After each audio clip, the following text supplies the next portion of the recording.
کہ رمضان کا مہینہ وہ ہے کہ جس میں قرآن نازل کیا گیا۔ اب جو شخص بھی اس مہینے کو پائے اس پر لازم ہے کہ اس کے روزے رکھے۔ ہاں، من کان مریضا او علی سفر، جو شخص ہو مریض، بیمار ہو یا سفر پر ہو، فعدۃ من ایام اخر، تو وہ تعداد پوری کر لے دوسرے دنوں میں۔ یرید اللہ بکم اليسر ولا یرید بکم العسر، اللہ تمہارے ساتھ آسانی چاہتا ہے، سختی نہیں چاہتا۔ یہ اصل میں کیوں کہا ہے؟ اس کی وجہ سمجھ لیجئے، آج بھی آپ کو اپنے ہاں ایسے لوگ مل جائیں گے جن کا تقویٰ کا تصور اتنا غلط ہو گیا ہے کہ 104 درجے کا بخار ہے، روزہ چھوڑنے کو تیار نہیں۔ بھلے آدمیوں، اللہ نے تمہیں ایک رخصت دی ہوئی ہے تو خام خواہ اپنے اوپر یہ شدت کیوں لے رہے؟ لیکن لیتے، روزہ چھوڑنے کو تیار، روزہ قضا نہیں کرو۔ سفر پر جا رہے ہیں اور روزہ قضا کرنے کو تیار نہیں۔ ایک موقع پر ایک غزوے کے دوران ایسا ہوا کہ کچھ لوگوں نے روزہ رکھا ہوا تھا، لیکن وہ اتنے یوں سمجھیے مزمحل ہو گئے کہ جب پڑاؤ پر پہنچے تو جن کا روزہ نہیں تھا انہوں نے تو بڑی چاق و چوبند طریقے سے خیمے نصب کیے، سارا بندوبست کیا،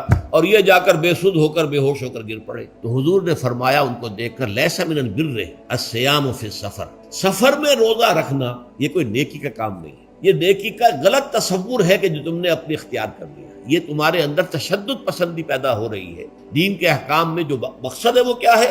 یرید اللہ بکم اليسر ولا یرید بکم العسر۔ اسی پر عمل کرتے ہوئے حضور نے فرمایا ہے کہ جو بھی علماء دین ہیں یا جو رہنمایان دین ہیں، ان کا کام کیا ہے؟ آپ نے فرمایا یسروا ولا تعسروا، دیکھو آسانیاں پیدا کرو، سختیاں پیدا نہ کرو۔ دین میں سختیاں پیدا کرنا بھی وہ اسر اور اغلال بن جاتا ہے کہ جس کو رفع کرنے کے لیے اور جس سے لوگوں کو، یہودیوں کو اور تمام اہل کتاب کو نجات دینے کے لیے اللہ تعالیٰ نے اپنے رسول محمد صلی اللہ علیہ وسلم کو بھیجا۔